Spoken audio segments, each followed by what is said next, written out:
Welcome into the Boston Sports Summit. I am your host, Tim Barnum. This show is presented by the Grid Network. I just want to thank you. It has been a crazy couple of weeks with basically everybody. The Celtics, Red Sox, Pats, Bruins, you name it, there's something going on. And first thing we're going to do is we're going to start off with the Celtics. I mean, my God, what a waste. Well, it's as simple as that. This team was loaded.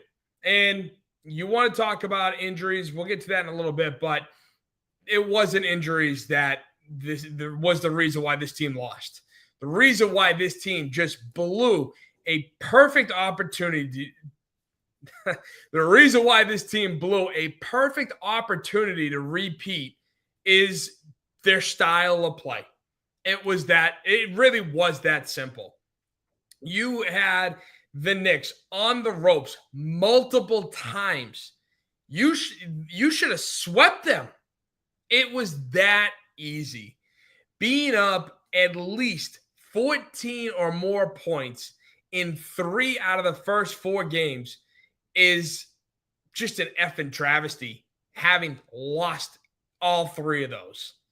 I mean, you can't put into words how you had it, but you choked. I mean, there's no better way to say it than this. You choked. It was yours for the taking, and you choked. You were ready, and you choked. You choked. It was that simple. I mean, when you look at it, the Celtics were the first team in NBA history.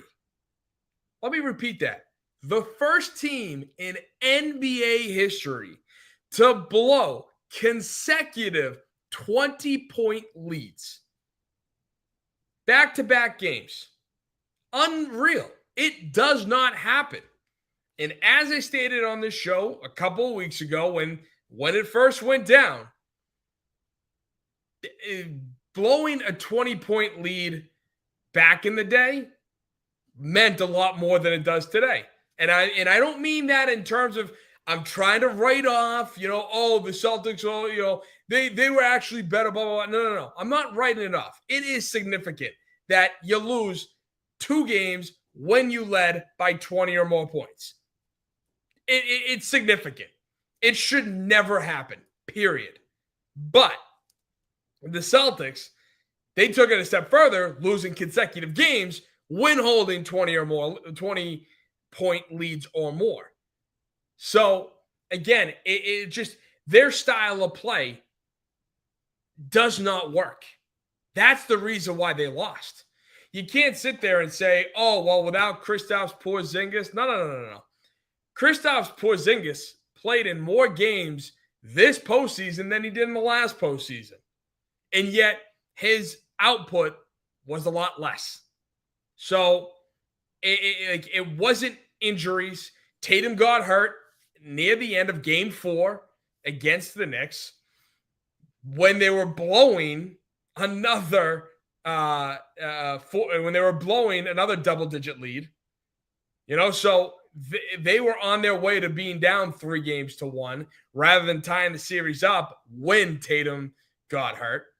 Yes, Jaylen Brown was dealing with his knee injury, but he looked good to me. I mean, he looked like he was moving. He just couldn't control the ball, which has been a problem of his since day one. Again, he wanted to boast about, hey, last year going on, winning the finals MVP, winning the championship. Hey, look, I can dribble with my left hand. Really? Can you control the ball? Or did you just want to, did you forget about that this offseason? Did you forget about that in the 82 games that were played during the regular season? What was going on there? Did you forget how to handle the ball? Because in Orlando, you look pretty damn good. So it was just unbelievable that this team, and inevitable that this team lost to the Knicks. And not to mention the fact that, of course, it's the effing Knicks.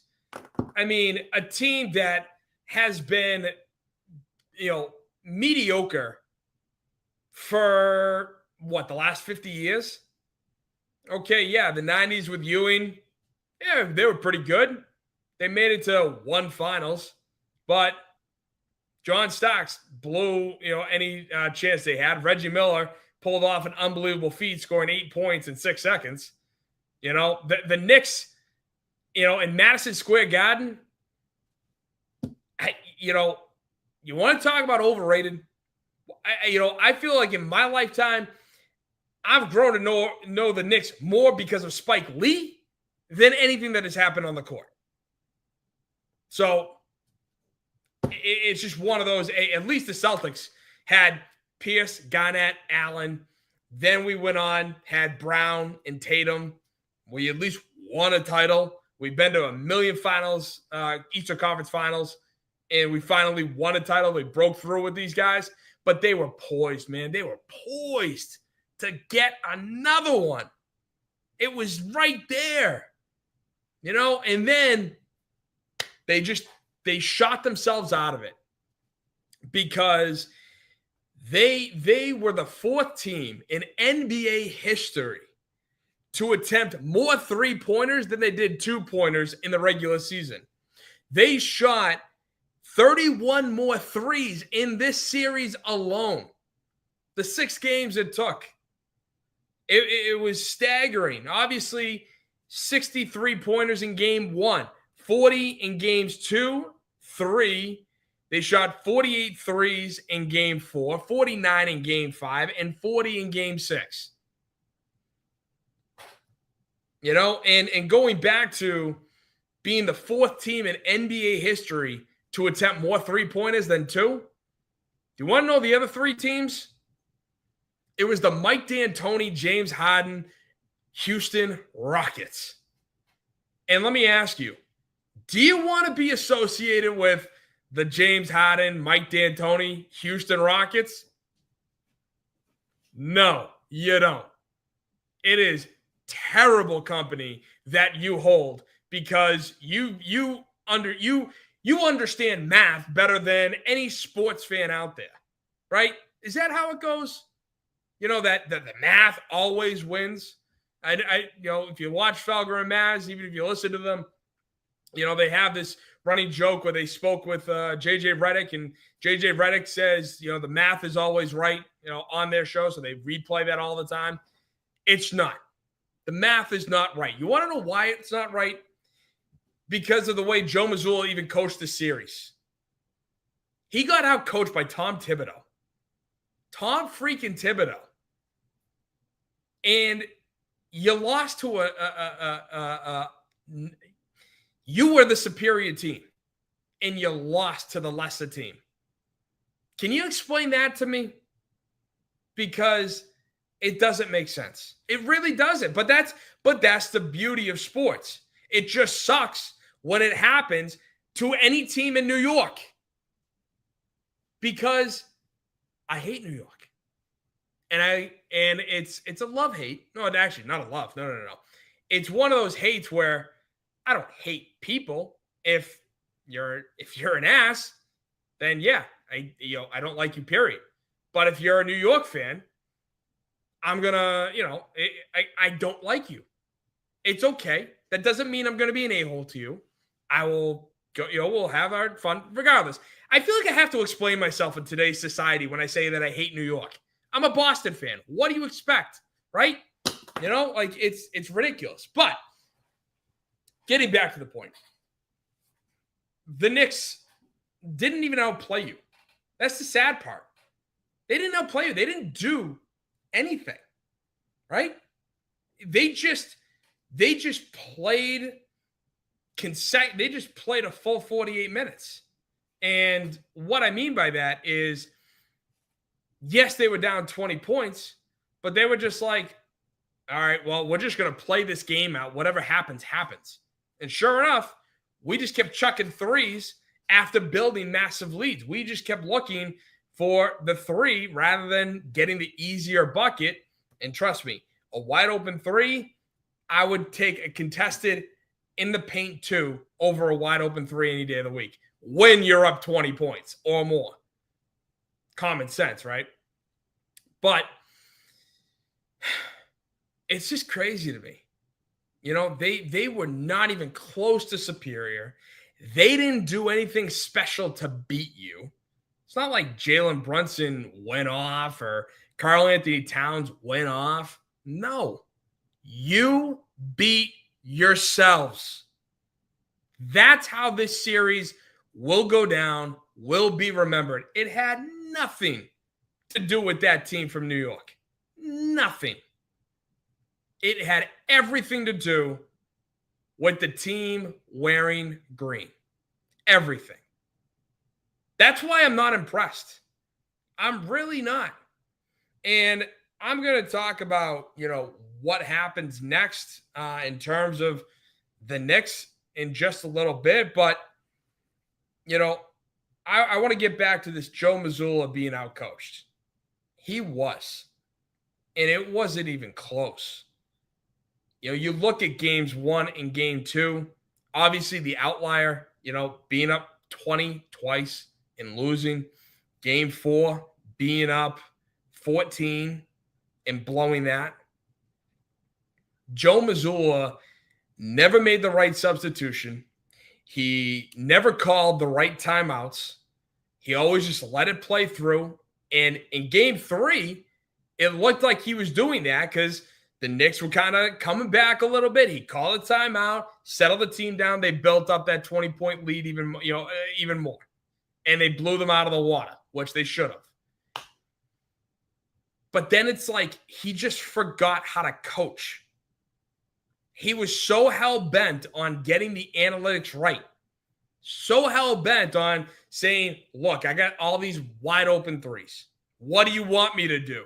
Drive to the hole and get a contested 2? Yes. Yes. I remember, I think it was game 3. I think it was, the game they won. Drew Holiday got the ball. He was at the wing. He pump faked, started driving to the lane. There was no one in the vicinity. And he had a wide open layup. And all of a sudden, his foot touches the paint.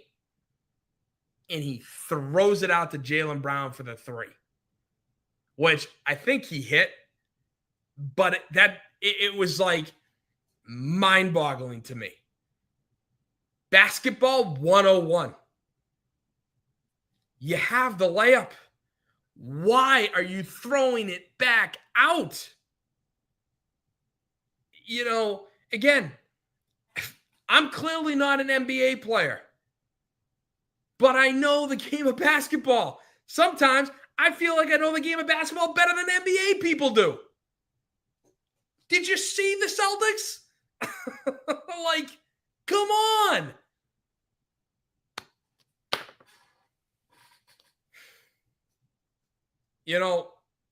I said this after game 2. I said that as much as I want the Celtics to win, we were seeing in real time what analytics does to sports and how the numbers don't understand sports. And I clearly am frustrated that they lost. I am frustrated that you lost to an inferior opponent. I am frustrated you lost to an inferior city. And yet, part of me is a little bit happy. Shocker, right? You can't believe it. But the reason why I say that is because everything that this organization, and I don't think it's just Joe Mazzulla, I think it's organizational, top all the way to bottom. Analytics lost you that series. The numbers lost. And I'm always glad. I am always glad when the numbers lose, when math loses.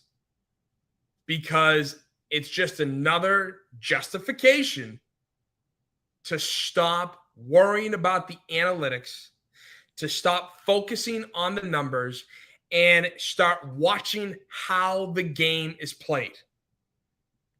You know, one of the things that Joe Mazzulla has really never been good at has been judging what goes on the court. The ebbs and flows of games.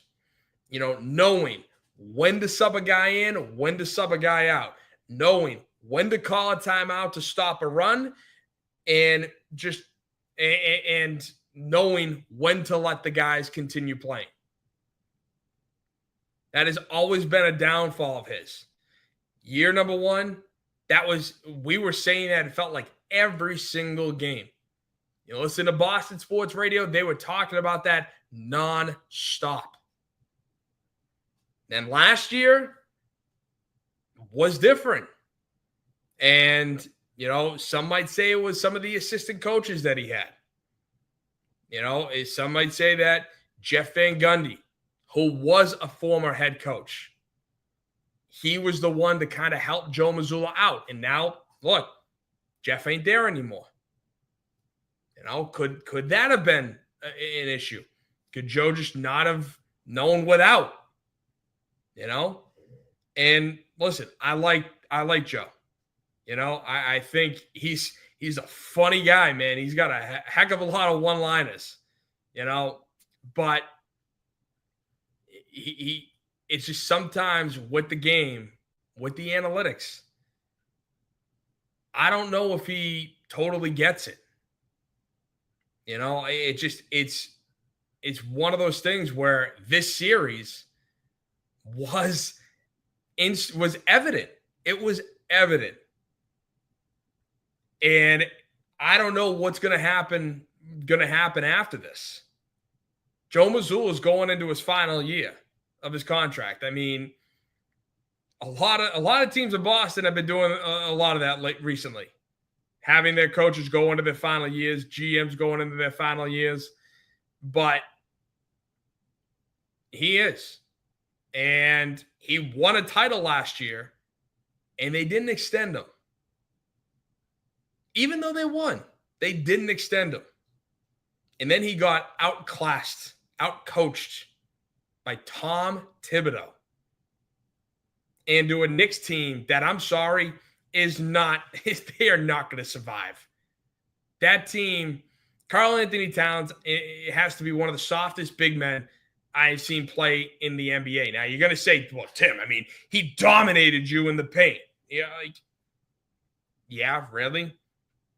He dominated Kristaps Porzingis, who is still dealing with an illness. A almost 40-year-old Al Horford. And then Luke Cornett goes off in Game 5, but barely played outside of that. You know, and then when he did, obviously it was garbage time or it wasn't enough time. You know, Mitchell Robinson, same thing. You know, we didn't have any big men.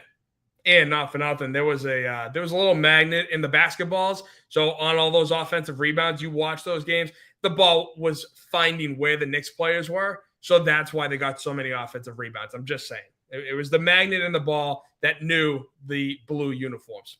Hey, you heard it here first, all right? You heard it here first. But so it's just, I don't know. It was absolutely infuriating, you know, as Celtics fans, not only losing with a team that was almost ordained to at least be in the NBA Finals, let alone walk home going back-to-back.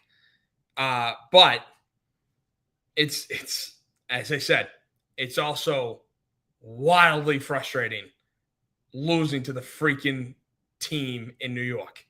Any team in New York. So the next part of this, like, you know, I want to go into is obviously what's next. And just to quickly touch on the Knicks and moving forward, they're going to get their asses kicked by Indiana. There's no doubt in my mind that this team's going to get their asses kicked by Indiana. And I'll tell you this. If somehow, some way, the Knicks not only make it to the finals, but somehow win, first of all, talk about insufferable that fan base is going to be. Insufferable. But I also look at it in one of two ways. Number one, I'm going to be mad because I never root for the team that beats me. You could go back any point in history. Was I rooting for the team that beat me to win the championship because it made my team look better? Hell no. That's absolutely foolish. And I can't stand people who think that way. What? Just because, you lost to this team that went and won it all? Oh, that makes you sleep better at night? No, it didn't make me sleep better at night. It pissed me off even more. I want to win first and foremost. And then unless they're playing a team that I just hate even more, then yeah, I want them to lose. All right, I want them to lose every game, and I want them to lose in the championship if they somehow get that far. But if the Knicks win the championship, I don't think it makes you look any better because you were the far superior team. The only benefit it tells me is that the East is still wide open. Because if a team like the Knicks can go and win it all, then yeah, the East in the NBA is wide open. And there's a ton of parity in this league right now. So that's my brief little stint on what happens with the Knicks. But the real big question on what happens next is, first we got to look at the injuries. Obviously, Kristaps Porzingis, as told by Brad Stevens the other day, is dealing with a post-viral illness. Now, whatever that is, I don't know. I've tried. I don't know. It's just he was slow. He couldn't get his act together. He couldn't breathe properly.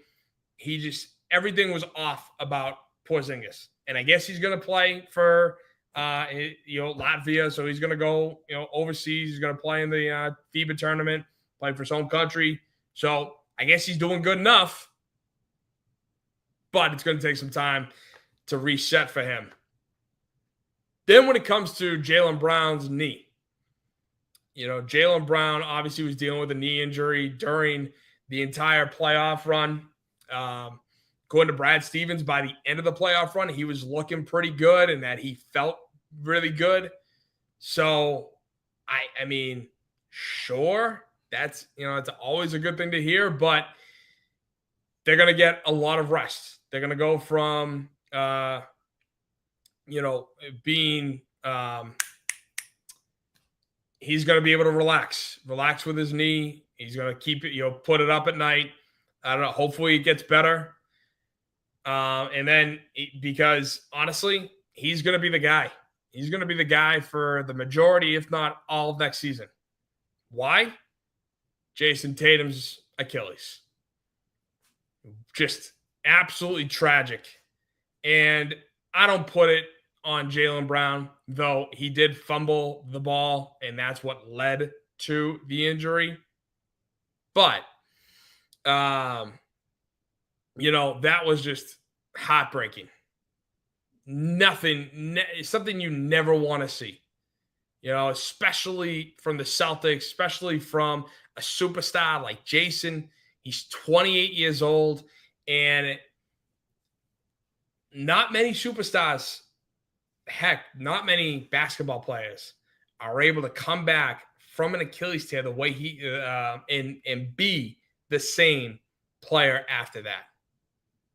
Yes, Kobe Bryant did have that, but he was also in the latter half of his career anyway. Jason's right at that moment, right at that peak physical condition. He was big, he was jacked, he was doing it all, and he was having a hell of a game 4, literally keeping the Celtics in it. And that's the other thing. Just a side note, the Celtics team didn't show up. They didn't. Game 4, Game 6. Game 6, I don't even want to talk about it. Jaylen Brown fouling out in the third quarter, stupid. Then Joe Mazzulla pulling his starters. just tragic. It's just infuriating. But Tatum with his Achilles, I mean, when is he going to come back? And then at what point is he going to be himself, if ever again? That's the scary part. That's something where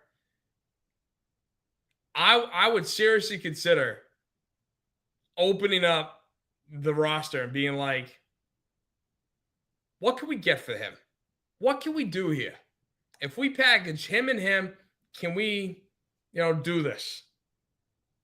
And the reason why I say that is not only because it's one of those things where we're not going to be able to sustain this type of team. I mean, in terms of like the health, but also in terms of the salary, in terms of the money. We're also getting new owners. Bill Chisholm finally got the money. He's going to be the guy. It's going to be him.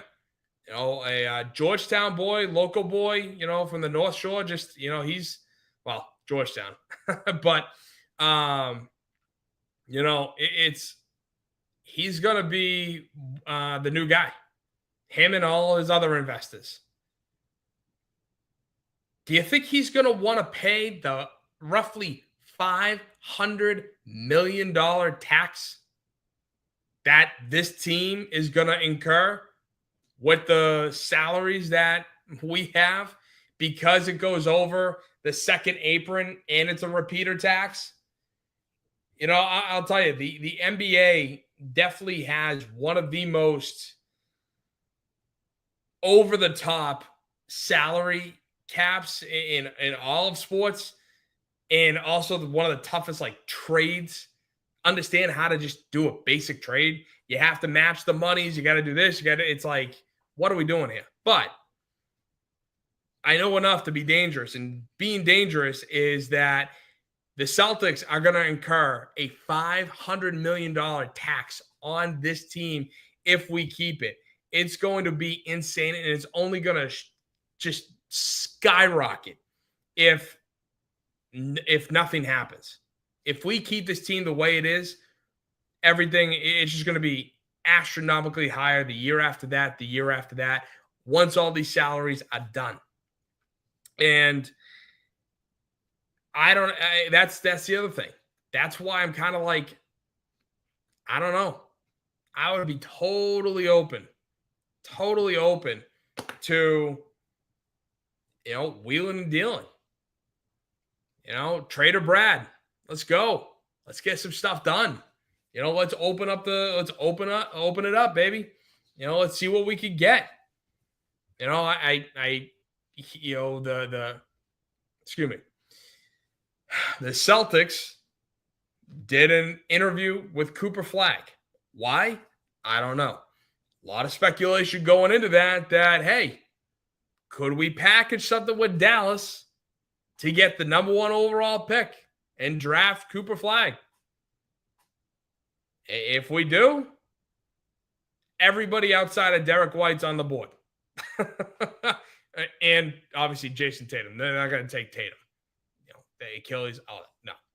Tatum and White off the board, everybody else. If we're getting Cooper Flagg, sure, why not? You get the kid from Maine, cool story, going to Duke, why not? But I don't think that's happening. I don't think it's realistic. It's just, you got to make sure that if we're going to be willing to do it, you got to make sure you do it right. You do right by the team.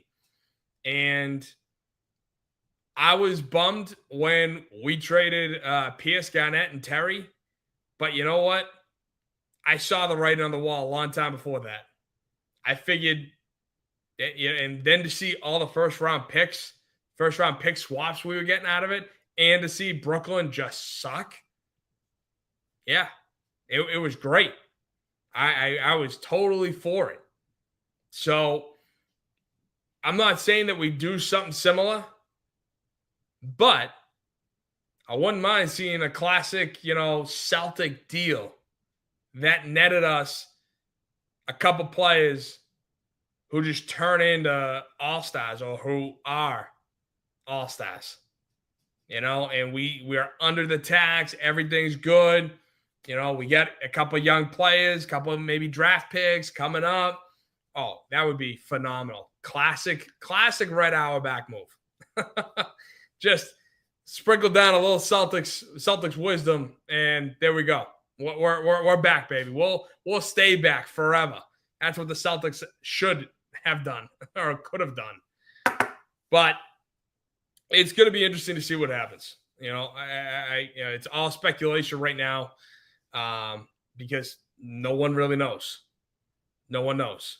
And the one thing I do want to talk about, which kind of, I don't know, made me think how easy it is to be a sports journalist, is watching that Brad Stevens press conference. Because I don't know if the sports reporters are doing this because they're afraid of getting on Brad's bad side. They're afraid of getting on the bad side of the team, that they're not going to gain access, if they ask the really tough questions. But why not? Why not put feet to the fire? To sit there and just say to Brad Stevens, Brad, how did it feel to see Jason Tatum go out the way he did? It sucked. You never like seeing that, especially from one of your top players. It's never fun. It's never easy. Poof, softball. That's what that was. Like, it's just one of these. They were throwing softball after softball, going, what if questions. They were never asking the questions of. And again, I'm not saying that Brad is going to give me all the answers, or that the team is going to give me all the answers. But it's like, can you do your job? Can you just ask, Brad, what is the mindset going into this series? Why did you blow multiple 20-point leads? Is this an organizational philosophy, or is it Joe Mazzulla's philosophy? If it's Joe Mazzulla's philosophy, then should he be on the chopping block? Should he be fired for what transpired? Ask the tough questions. Go into the series. That was historical in all the wrong ways. And again, if it is in fear, or if you ask the wrong question, you ask a tough question that they don't like, that they, are upset about, and that you're shunned or you're banned from exclusive interviews, the locker room, or press conferences, then you know what? Shame on the freaking team. And it just goes to show that everybody is getting softer and softer and softer. That's a problem in and of itself. But these questions need to be asked. We got to figure out why you shot more 3-pointers than 2-pointers. We got to figure out why you blew back-to-back 20-point leads. And again, are they going to even answer that question? No. They'll probably do what they do like what every sports team does, and just find ways to, swivel right around it and then move on. Or even better yet, just say next question. So would we ever get the answers? No. But in my opinion, the questions need to be asked. So guys, can you please, do your job? Ask the tough questions, whether you get the answer or not. And if it pisses them off, so be it. I understand it's, you want to make friends. You want to be, buddy. You want the exclusive interview. I get it. But you also need to be objective too. You also need to figure out or ask Brad Stevens whether or not this whole analytics system that Joe Mazzulla has been implementing is an organizational system that is running from top down. Because Brad Stevens as a coach, you want to tell me that he is okay with shooting 63 pointers, that he doesn't see the ways to, I don't know, adjust in game or between games. It seemed like they adjusted in game 3, but then in game 4, the same thing happened. It wasn't 20, it was 14. But regardless. So it's wild to me. I just don't understand. And like I said, it could very well be you want to be buddy-buddy. You want the exclusive interview. You don't want to piss them off for fear of, being kicked out of the press room. Whatever the case may be. It's just, if that's the case, then shame on the team, shame on the players, and shame on the front office and coaching staff if they don't want to talk to you because you ask tougher questions than normal. So, I don't know. Sometimes you watch these teams and you listen to the questions being asked and you're sitting there going, why? Like, really? Some other reporters that are really good at that are Red Sox reporters, but I don't have a gripe with them right now because the Red Sox, they've just played 50 games, right? They're 50 games since Cora's tenure. In 2018, they were 34-16. In 2019, 27-23. Obviously, 2020 was a COVID season. Then in 2021, 30-20, 22, 23-27, 23-24, both 26-24. And then in 2025, exactly 500. So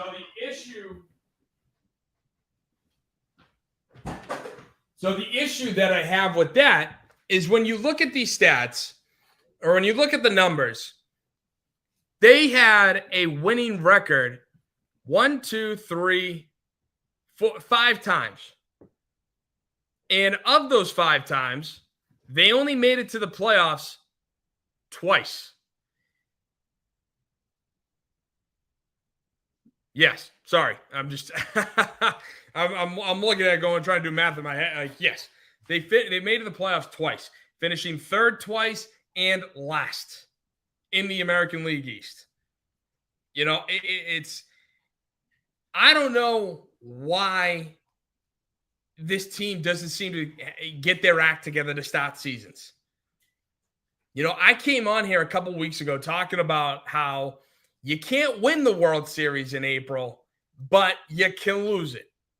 And so when you have starts like this, 26-24, 23-27, and now 25-25, you're setting yourself up for failure come August and September, where the road narrows much more. Games matter that much more.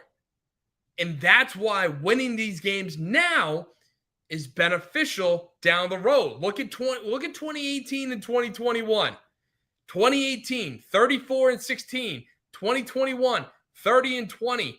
You had at least, a 10-game head start. Like, that's what you need in order to survive the runs that can happen come the dog days of summer.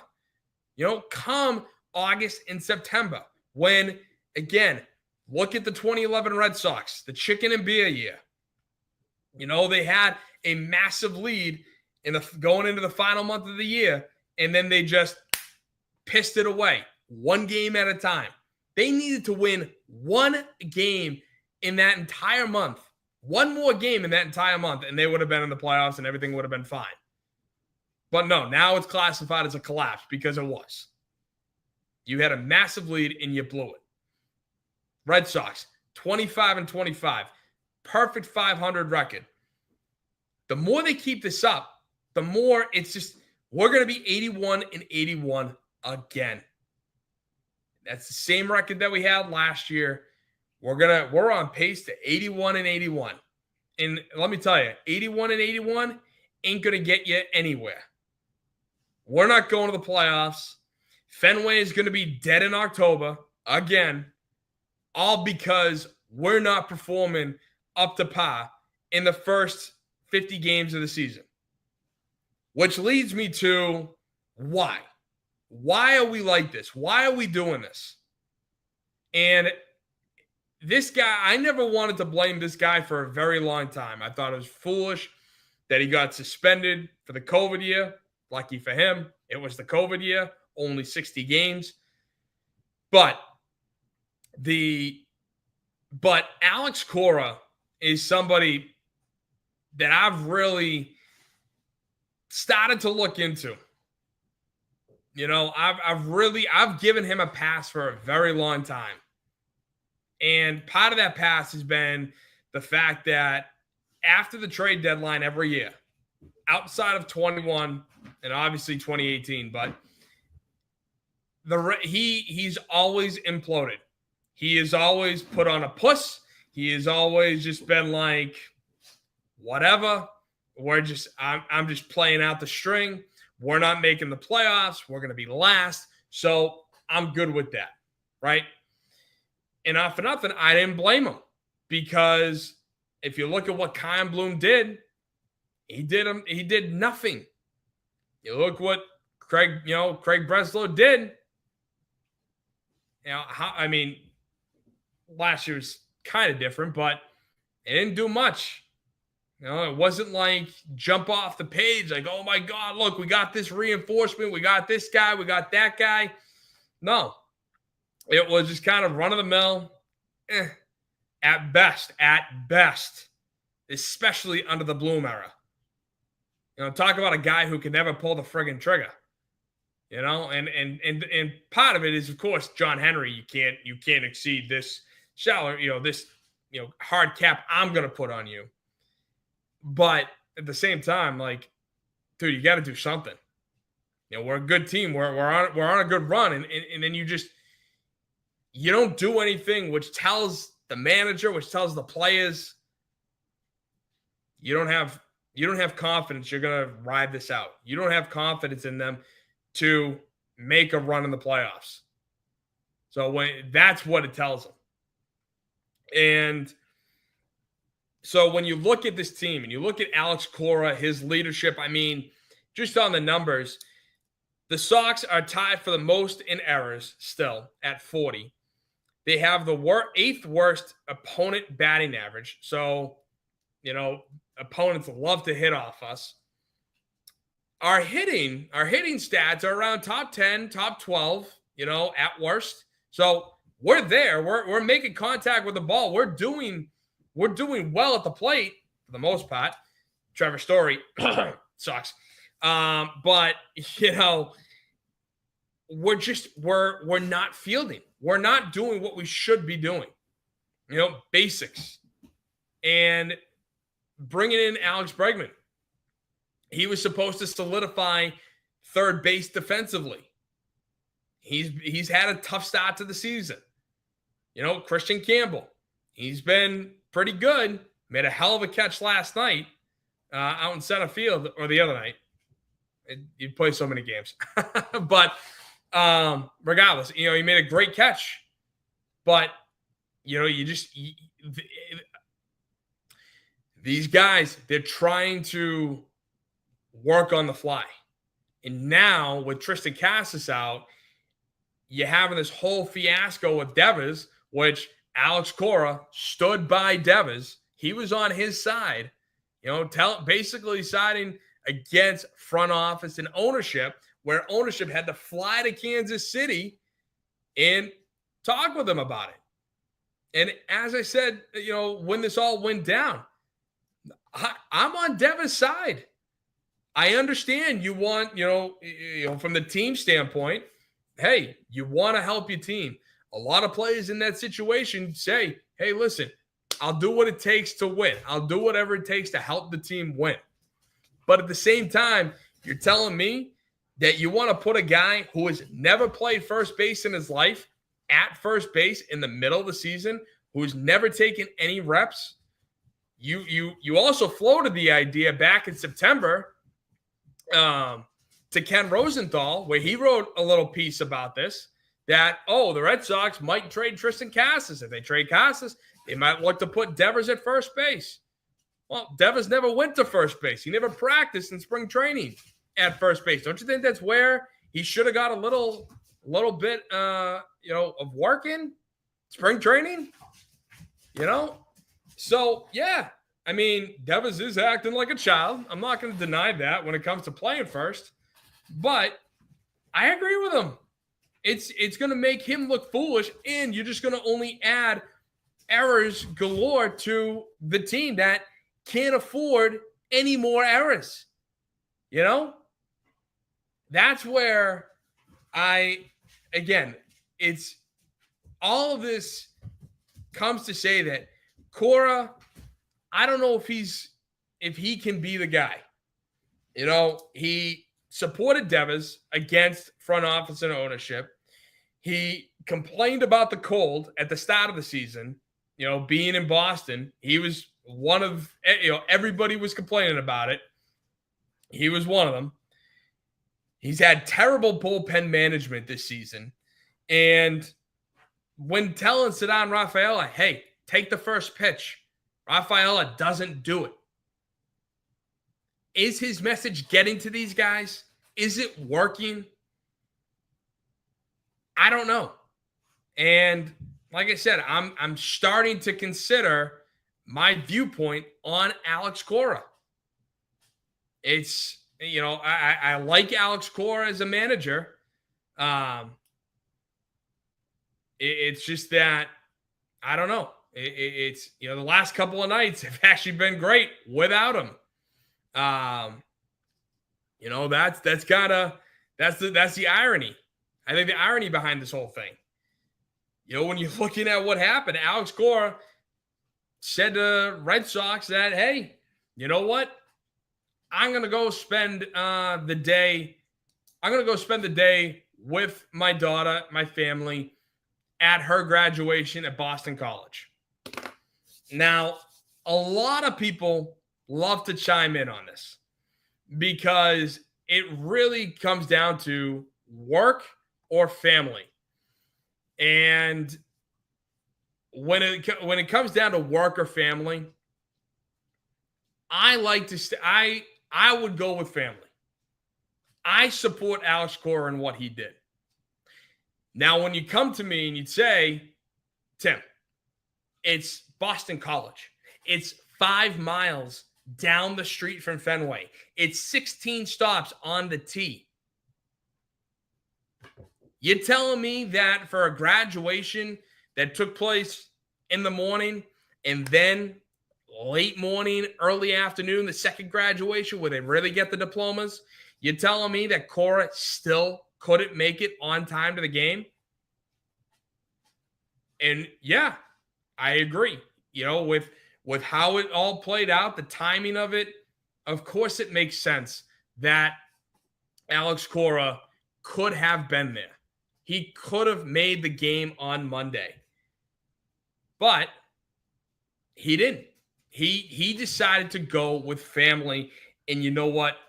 In my opinion, we're on this earth once.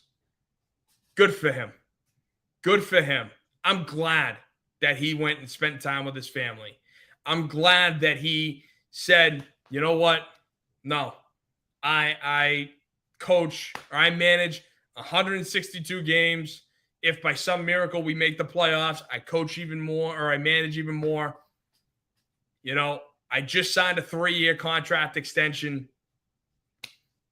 It wouldn't surprise me if he negotiated it. If he told the front office that, hey, when negotiating, this is what I got to do. This is who I got to be. So I agree with him that he should spend time with his family, even if it is Boston College. It's not like it was UMass, Amherst. It's not like it was UVM, UMaine, UNH, or even UConn. If it's any of those, then I would put up a little bit more. Well, it's that far out. UMass, hour and a half, Vermont, 3 hours, Stores, 2, like a whole 9. I get it.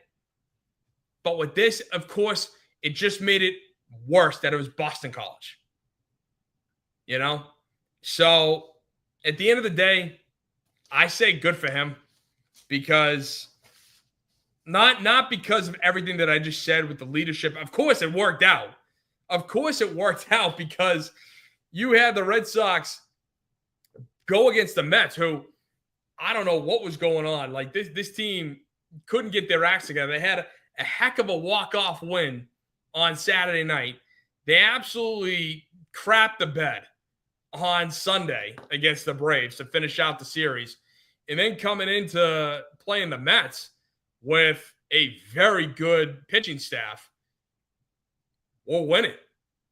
Juan Soto and Francisco Lindor can't do anything. And speaking of Lindor, I want to get to last night's game real quick because there are a few things that I thought were hilarious. Because, of course, after Alex Cora doesn't miss his Monday night's game, we win. He was managing last night's game. And in the third inning, you have this happen with Walker Buehler. Well, look at this pitch. That's a ball. It's right there. And Buehler's wondering, like, it's a strike, right? And he wants the ball. He's going to go back and say that was a strike, right? 2-0. Now, when it's 2-0, there's some words because, that was clearly a strike. He's telling him get back on the mound. The problem I have here with Estabrook, okay, like Walker Buehler said something to him when he's on the dirt, but when the mask comes off and you're very confrontational. Yeah. So, of course, 1,000% behind Walker Buehler. Now, we also had a massive bullpen day on Monday. So, for him to get thrown out of the third inning, what are you doing, dude? That was foolish. You can't be doing that. Now, the funny part about it is, of course, that goes down, right? So, gets thrown out. We go to the bullpen. We end up hitting 2 home runs by Navarez and Devers. So, going over the Green Monster, win 2-0. Great game. Really fun. Bullpen crushed it. And, of course, back-to-back days, assistant manager gets the win.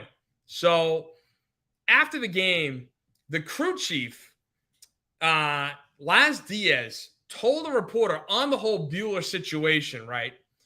He can say stuff from the mound, but once he comes off the mound, he's leaving his position to argue balls and strikes. Once anybody leaves their position to argue balls and strikes, that's an immediate objection. So, of course, once that happens, then you got to look back at the film. Okay, when did Walker Buehler leave his position? When did he leave the dirt? And in my opinion, or not even my opinion, but the final question, who instigated this? Take another look. Who instigated Walker Buehler's ejection? A strike, right? 2-0. Now, when it's 2-0, there's some words because, that was clearly a strike. He's telling him get back on the mound. The problem I have here. There it is. Walker Buehler was on the mound almost the entire time. Estabrook was in the grass while Buehler was still on the mound. And you can even hear oh my goodness. I can't wait to forget his play. O'Brien. O'Brien. Say that Estabrook is telling him to get back to the mound. He's still in the dirt. He's still in the grass, on the dirt. He's nowhere near the grass. And then he steps over, and that's when, see ya, you're gone. That's what I understand from a Red Sox perspective, a team perspective, Walker, you can't do that. The bullpen got burnt last night. You can't do that, dude. We can't go through 2 massive nights of the bullpen. We got the Red Sox on right now. But it's one of those, it's tough. It's tough to go through the bullpen that long, that consecutively. Outside of that, Narvaez wasn't there to protect his pitcher. He showed up way too late. Cora showed up way too late. They allegedly were looking to argue Francisco Lindor's stolen base at second. And then Francisco Lindor thought this would be funny. Right down the middle is I what think he's saying. complaining about the strike call, I guess. Is that what it was? Must be. Dude, just stay on second. Why you I don't know. I thought that was a little cheekish, a little foolish. Come on. Get him on here. Get him on here. Why? Because you got hit by a pitch that some could argue you leaned into. I mean, Lindor, not one of my favorite guys, but it was crazy. So then, of course, Cora comes out. He gets tossed, not in a, exciting way. The umpire literally is like, all right, you're gone too. But then Alex Cora goes over and breaks the bullpen phone. Check it, take a look. Whack. There it is. And then Tanner Howe, I think it was Tanner Howe, came over and ripped it off. Just was like, screw it, we're done. And decided that it would be part of the new home run celebration. Who did it better? Tanner Houck or John Cusack from Say Anything? Oh my gosh, how funny is that? You can't write this stuff up, and this is great. This is something that can help build. Not that Buell got thrown out or Cora got thrown out the day after he didn't manage, but I'm saying what's great is the fact that here's the bullpen cover to their phone, and you're now using it as a part of your home run celebration. Allegedly, they're going to be carrying that with them. Great. Use this. Take it one step further. That's what you need to do. Start getting your acts together and keep going. The funny thing is, you're not far out of the division crown.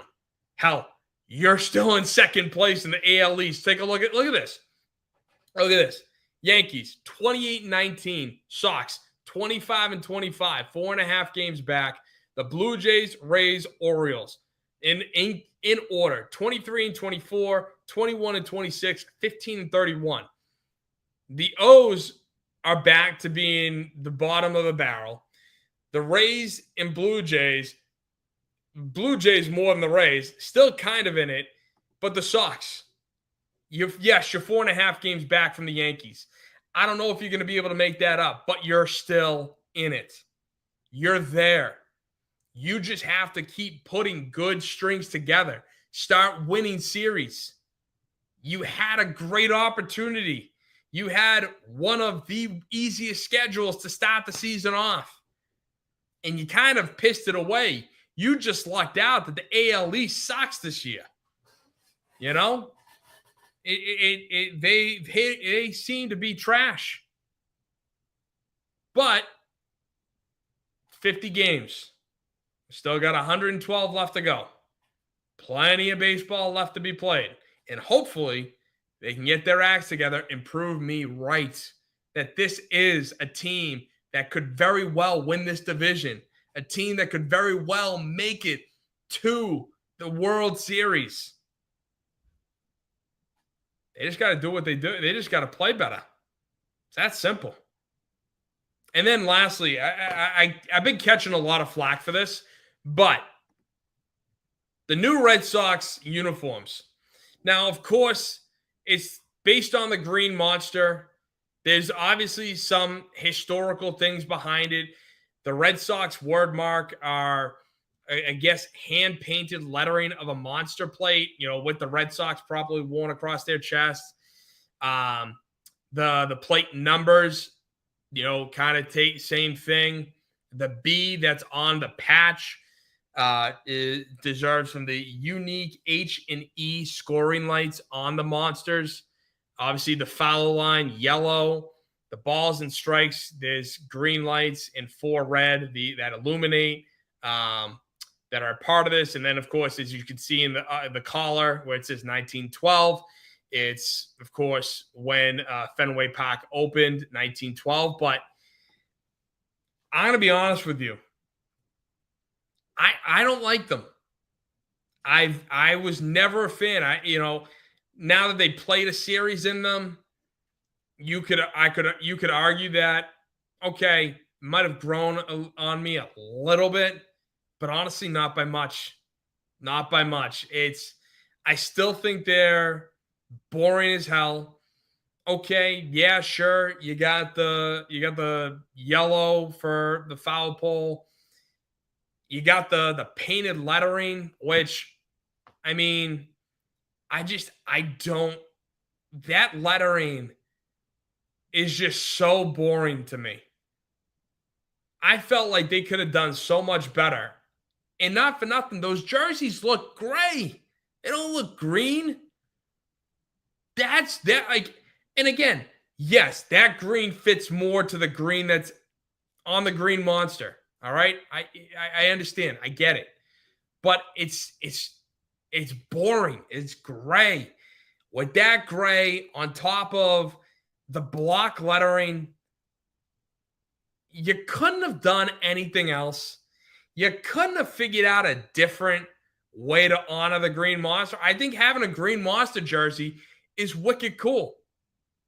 But that's the way you go about it? I don't know. I think they added a few things to that, make it look historical. The hand lettering is the same lettering on the scoreboard. Yeah, well, it's the scoreboard. I don't need it to look exactly the same. You don't need to change the Red Sox font. You don't need to change this font here. You don't. And also, could you brighten it up a little bit? Could you make me excited to wear green? Like not as bright as the St. Patty's Day uniforms that they used to wear, which shame on them for getting rid of. But can you give me something here? Honestly, give me something. And I've taken a lot of flack for this. People have called me out saying, it's beautiful. You don't know what you're talking about. You don't know anything. Like it's I don't know. Can you just, that's all I ask. I don't ask for much. I just ask for, can you give me some color? Can you make it something that's interesting? And I'm not looking for extravagant. I don't want to see a picture. I don't want to see Wally's face on the jersey. I don't. Okay? I'm not looking for something that's over the top, just that's too much. I like the simplicity. I like the simplicity of the jersey. Always have, always will. But with this, give me a little more. Would you? It's not hard. And to say that, oh, look at the block lettering, it's just the same as the block lettering that's, that they put on the plates of the monster. It's the plates of the monster.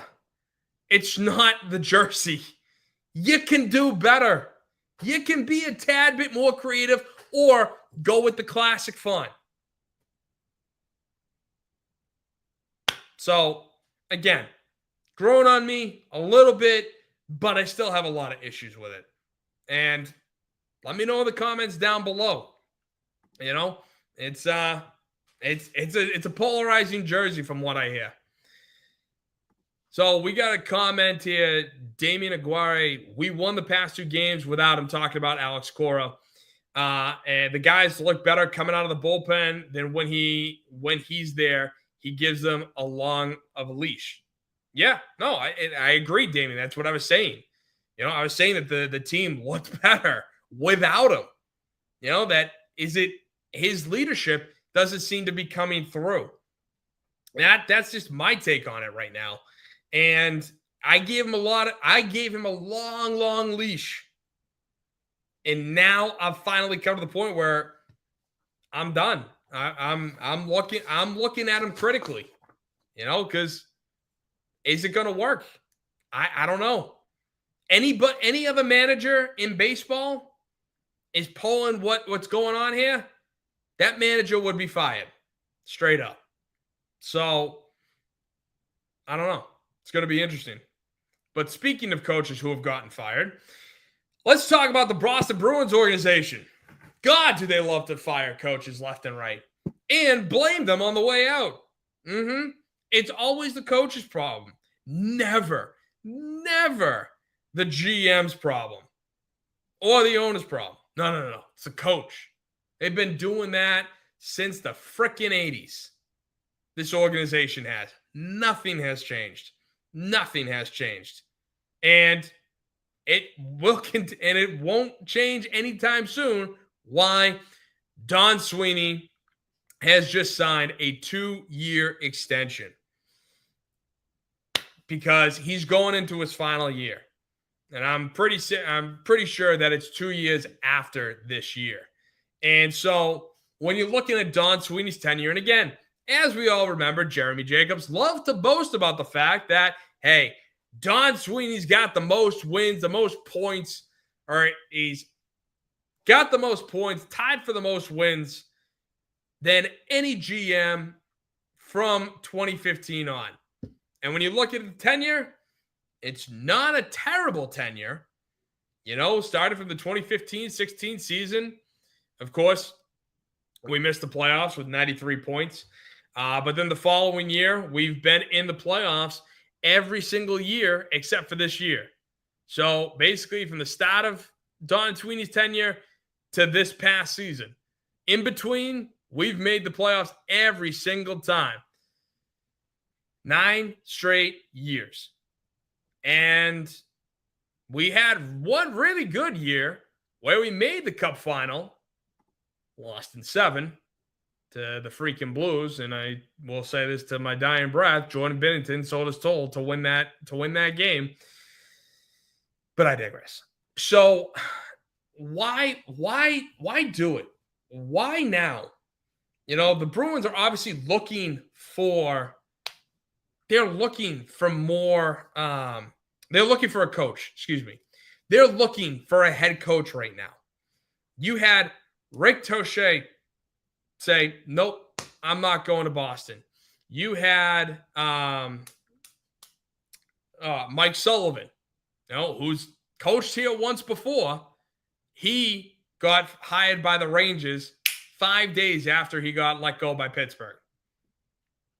You had coaches right there, but Don Sweeney, no, we're going to take our time. We're going to understand. And this is all with him going into his final year. And with that being said, I can't help but wonder if Don did make the phone call, said, hey, Mike, would you be interested? And he said no for maybe a number of reasons, but one of them being Sweeney's going into his final year. That means if he doesn't get retained, then whoever takes the head coaching job can easily sit there and be like, and can be on the chopping block himself next year for no fault of his own, except for the fact that there's a new GM in town and he doesn't like that head coach's style of play. So the Bruins, on the one hand, which is what I see a lot of people, discussing, that, it had to be done. Re-signing Sweeney had to be done. Where I was under the impression that, no, it didn't have to be done. I would have let him go after this past season. And then you get the other faction who's like, you can't fire Don Sweeney because he traded everybody at the trade deadline. That's not, he sold everybody off. Of course we were going to make the playoffs. That's correct. Because the reason why I would sell him, why I'd fire him, had nothing to do with him selling the assets that he did come this past trade deadline. Not for nothing. I think it turned into some pretty good stuff. Getting a first pick from the Leafs, getting a first rounder from the Panthers with Brad Marchand now, making the Eastern Conference Final, him playing all those games and doing so well. It wouldn't be for that. It would be for the sheer fact that we have not had a good draft history under Don Sweeney's tenure. And as I mentioned, when the Bruins organization had their press conference, Kevin Paul DuPont, to his credit, held the Bruins' feet to the fire when he asked Jacobs about about the 4% increase to us as fans, making that a 13% increase total, which, thank you, Kevin, because the fact that owners never are asked questions about it is foolish. Anytime owners raise prices, everybody should be on them. Why are you doing this? What are you doing this for? You're just pricing out the diehard fans. You're allowing businesses to take over. That's foolish. It's idiotic. But Kevin Paul DuPont, while trying to hold Cam Neely's feet to the fire, I don't think asked the question, got the right question out the way he wanted to. Take a listen to Kevin Paul DuPont asking Cam Neely about the draft. Neither of them have really been up to expectations, in my opinion. So can you just elaborate on that, Kevin? The drafting? Yeah. Well, where we've picked and who we've picked and how it's turned out. Well, where you've picked is not a lot of top 10 picks, but ultimately not a lot of first-round picks. But ultimately, are those draft picks? Have they developed? Have they come in? Have they come online the way you want them? If that's the case, fine. But well, obviously, you wanted to hit on all your picks. There's no question. I mean. So the reason why I say that he didn't ask it properly is because, of course, we didn't have many top 10 picks, and I'm glad we didn't have many top 10 picks. I mean, look at this. You're not going to have top 10 picks when you're making the playoffs 9 consecutive years in a row. You're just not. So I kind of get what he was saying, kind of get where he was going with that. But I don't, like I said, I don't think he phrased it properly. If he wants to talk about that, and he kind of got around to it, but when Cam called him out and said, okay, what do you mean? Where have we drafted? Who have we drafted? What's going on? Glad you asked, because I got it right here. So everyone brings up the 2015 draft. Cam brought it up himself. When he goes on, even to say, talk about drafting and developing, which I'll get to that in just a minute. But the 2015 draft is the most infamous. Why? Because you had picks 13, 14, 15, right? And you drafted Jacob Zaboral, Jake DeBrusk, and Zach Senyshyn. You want to know who the next 3 picks were? Matthew Barzal, centerman, Kyle Connor, left wing, and Thomas Chabot, defenseman, all of which are all-stars, okay? So you had 3 all-stars right in a row after your 3 failed picks. And not for nothing, DeBrusk was average slightly above average at best. And would I dump him for all three of those guys? In a heartbeat. In a heartbeat. Then in that same draft, they also could have had Brock Bozer, who's a right wing at 20, who got taken at 23. Travis Konechny, centerman, who got taken at 24 for Philly. And then Sebastian Aho, who was taken 35th overall. So you had the guys, and Cam goes on. You had plenty of opportunities. Cam goes on to discuss how, it wasn't fair. Don had no idea, about being a GM, and, he wasn't prepared, and blah, blah, blah. Just trying to give him excuses to say it. And it's 2015. You blew that royally. And okay, if you want me to take you at your word that Don wasn't ready to draft, and that, yes, he was scouting, but he wasn't, prepared to take, certain guys, that they stood in the back and they didn't, go up, come back, discuss, go up, and do all that for 3 straight picks. Fine. I'll take you at your word for it. But here's the kicker. Then in 2016, the following year, you take Charlie McAvoy and Trent Frederick. All right, Charlie McAvoy's been a very good player. I'm starting to doubt whether or not he's, the number one defenseman you can build around. But the other 2 picks in the first round that were taken after McAvoy you could have had were Jacob Chychrun and Tage Thompson. Now, some have said Chychrun might be better than McAvoy, and Tage Thompson, I would take him over Trent Frederick any day of the week. In terms of where Tage was taken compared to Trent, he was taken several spots ahead of Trent Frederick, but they were both listed as centermen.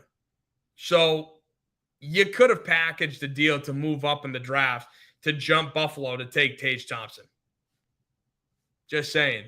Now, would you have that, third line fighter that you had in Frederick? No.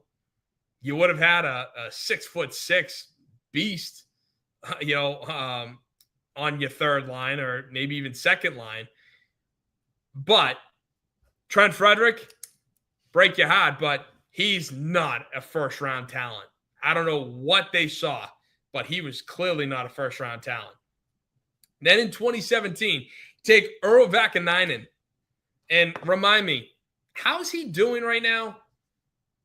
That's right. You trade him to Anaheim, got Hampus Lindholm, and he's okay. I think he's got a couple hundred games under his belt, but that's about it. He's never really done anything much. And yeah, you got Hampus Lindholm out of the deal for it, which that's, that was a good deal. You made the right move. You didn't rely on a kid who didn't really have much potential in the league. And you got an established defenseman out of the deal. But you could have had Robert Thomas 2 picks later, or you could have solidified your goaltending and taken Jake Ottinger, who some argue is the best goalie in the NHL right now. That's right. You could have had Jake Ottinger and not had to deal with this nonsense of Linus Ullmark and Jeremy Swayman. You would have had to deal with the Swayman drama if you took Jake Ottinger. And then if you took Robert Thomas, you took a scorer. Instead of taking Urho Vakanainen, you had the guys right there to pick. You just chose poorly every single time. 2018, you didn't have a first rounder. 2019, you took Johnny Beecher at 30. How's he doing? Has he played much? No. Then in 2020, you took Lori at 58th. I think there's still development with him, and he's shown some bright spots. Glad for. But, and again, there's not much Not much left out there. 2021, Fabian Lysell at 21 overall. Where the hell has this kid been? Everybody's talking about, oh, Lysell. Every single time at the start of camp. And then when the season comes around, gone. Nowhere to be found. He's in Providence. The kid's been in Providence since day one. And I don't know if he's ever going to come out of Providence. I don't know if it's because he's too small. He doesn't have the hands. He doesn't have, he can't play defense. Which, you know what? If you can't play defense, sometimes it just happens. If you have an elite goal scorer, then you sacrifice a little bit on the defense. But for the love of God, what are we going to do with this kid? And then the funny part is, 2 picks later, Dallas again took Wyatt Johnson, who has been lighting it up since the year after he was taken. He's been unbelievable in Dallas. So, can we please, Cam, this is the thing. You want to bring up the draft history? There it is. Yeah, you took Carlo. Yeah, okay, yeah, I think he's definitely a second line D pair, but he's been hampered extremely by injuries and all his concussions. And yeah, I'm glad we got a first rounder back for him, from Toronto. But it's you take these guys and you want to boast about how, oh yeah, we took all these guys. A bunch of them are playing and have played in the league. Yeah, but Cam, they're not good. They're not good. Just because you play in the league doesn't mean. And again, no team is gonna have all-stars top to bottom. They're not. I totally understand that. Between the salary cap and just the talent level, no doubt about it. I get it. I really do. But we're coming into Don Sweeney's 11th draft. And you couldn't have a guy just fall into your lap like that. 10 years of drafting and nothing. Okay, I'll give you McAvoy. Great. You got McAvoy. No one else? No one. Don Sweeney, to his credit, can go out and make some draft day trades, make some trades to get established players in the league. Very good, some of which are elite. And I'll give him that credit. I will. But when it comes to the draft, I mean, my God, this is why it bothers me that he's still here, because I don't trust him. I don't. And I mean, do you? Let me know down below. Let me know. I'd love to hear it, because I don't. And again, Cam talks about the draft and the development. Just it's brief, but take a listen to what he had to say about drafting and developing. Our drafting and developing, the narrative there is a little off, and it's been going on for quite some time. Goes back to 15, and and like I said, I don't agree. I agree that the drafting and developing is off, but it's not a little off. It's a lot of this team has not come up through the minors. Okay.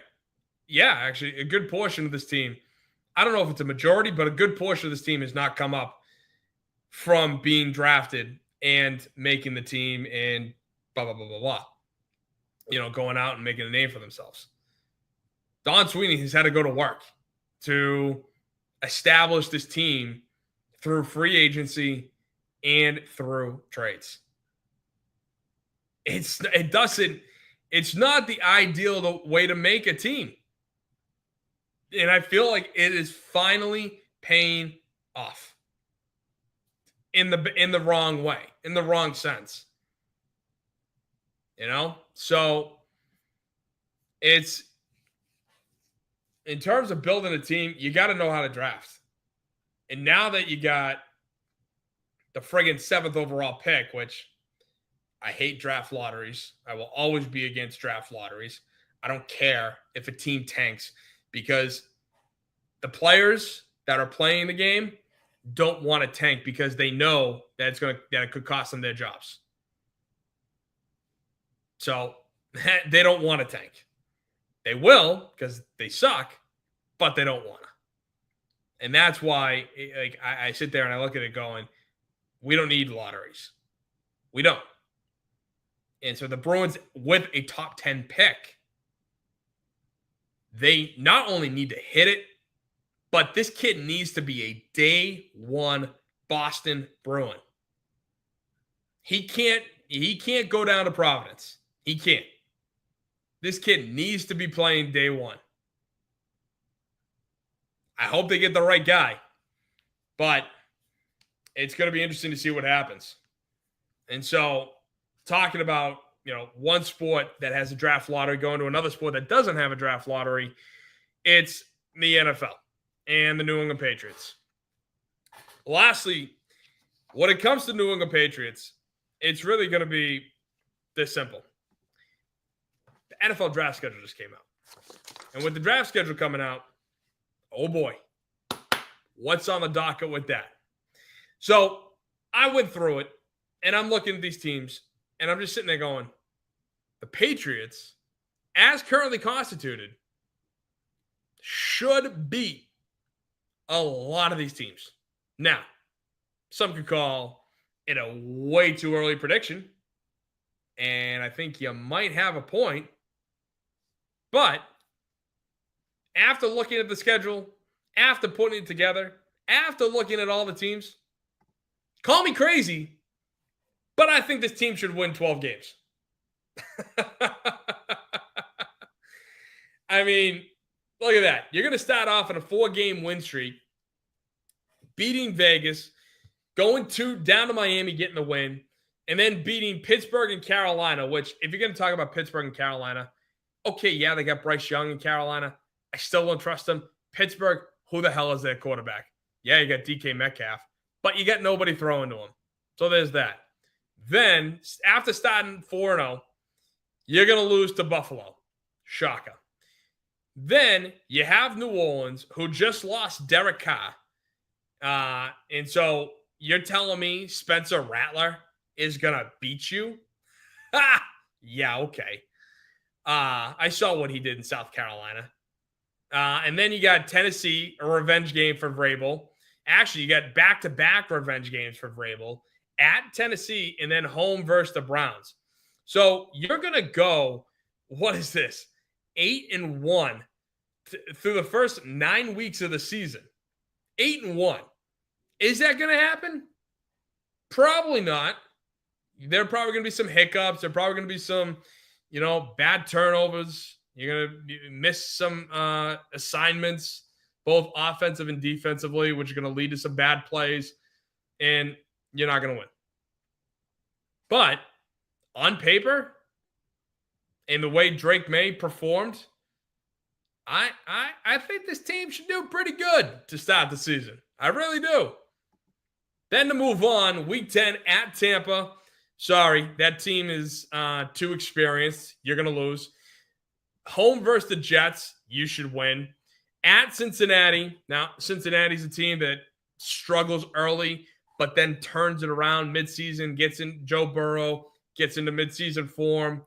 Jamar Chase, T. Higgins, they take off. So you're going to be at Cincinnati. That's a loss. Monday night versus the Giants. I believe you should win that. It's the Giants. Yes, they have Russell Wilson, Jameis Winston, and Jackson Dart. Either way, please. You absolutely should beat them. Then I'm going to give you the loss at Buffalo. Otherwise, if you beat Buffalo at home, that makes it 13-4. So I'm like, you know what? let's get swept by Buffalo. How about that? I'll give Buffalo that much credit. So you get swept by Buffalo, you lose at Baltimore, understandably so. You beat the Jets in New York, at the Meadowlands, and then you beat Miami at home in January. Ladies and gentlemen, the Patriots are going 12-5 this season. That's right. So I don't know. It should be an interesting year. I like what I see. I think Vrabel is definitely the coach we needed. My God, what a disaster last year was. Disaster. So I'm excited. Let me know in the comments down below what you think the Patriots schedule is going to be. Otherwise, thank you so much for sticking around. This is the Boston Sports Summit presented by the Grid Network. I am your host, Tim Barnett, and boy, oh boy, is it going to be a fun season ahead of us. And if we're going to get more stuff like that from Walker Buell and Alex Cora, I am totally here for it. So thank you guys so much. And it's been a great week. I hope everybody has a great week, and God bless. And thank you so much for sticking around. Have a great rest of your night.